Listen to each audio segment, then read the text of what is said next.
नमस्कार दोस्तों, आज हम बात करेंगे भारतीय संविधान के अनुच्छेद 2 की, यानी नए राज्यों की स्थापना और उनके भारत में सम्मिलन की प्रक्रिया की। कभी सोचा है कि सिक्किम भारत का हिस्सा कैसे बना, या फिर भारत के बाहर का कोई क्षेत्र भारत में कैसे जुड़ सकता है? इसका जवाब छुपा है अनुच्छेद 2 में। तो चलिए शुरू करते हैं। भारतीय संविधान का अनुच्छेद 2 कहता है, संसद विधि द्वारा भारत के राज्य क्षेत्र के बाहर किसी क्षेत्र का नया राज्य बनाकर या किसी राज्य को भारत में सम्मिलित कर सकती है और उसे ऐसे नियमों व शर्तों पर भारत में शामिल कर सकती है जैसा वह विधि उपबंध करे। सरल भाषा में कहें तो अगर कोई क्षेत्र भारत से बाहर है लेकिन भारत में शामिल होना चाहता है या फिर भारत उसे शामिल करना चाहता है तो संसद कानून बनाकर उसे भारत का हिस्सा बना सकती है। यहाँ एक जरूरी बात समझिए, अनुच्छेद 2 और अनुच्छेद 3 में अंतर है।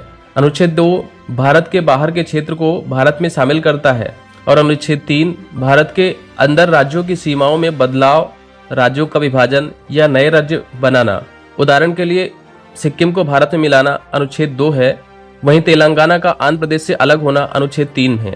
अब जानते हैं कुछ ऐतिहासिक उदाहरण जहां अनुच्छेद 2 का प्रयोग हुआ है। नंबर 1 पर है पांडुचेरी। पांडुचेरी पहले फ्रांस के अधीन था। 1954 में समझौते से भारत में शामिल हुआ। 1962 में संसद ने इसे भारतीय संघ में शामिल करने के लिए कानून बनाया। नंबर 2 पर है सिक्किम।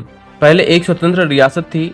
1975 में जनमत संग्रह हुआ और फिर संसद ने इसे 36वें संविधान संशोधन द्वारा भारत का पूर्ण राज्य घोषित किया। नंबर 3 पर है गोवा, दमन और दीव। पुर्तगाल के अधीन थे।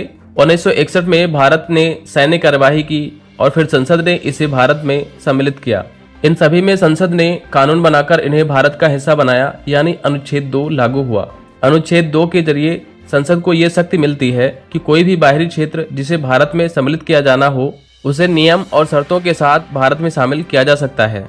लेकिन संसद को ये शक्ति संविधान के अनुच्छेद 368 से भी मिलती है। अगर जरूरत हो तो संविधान में संशोधन करके भी इसे लागू किया जा सकता है।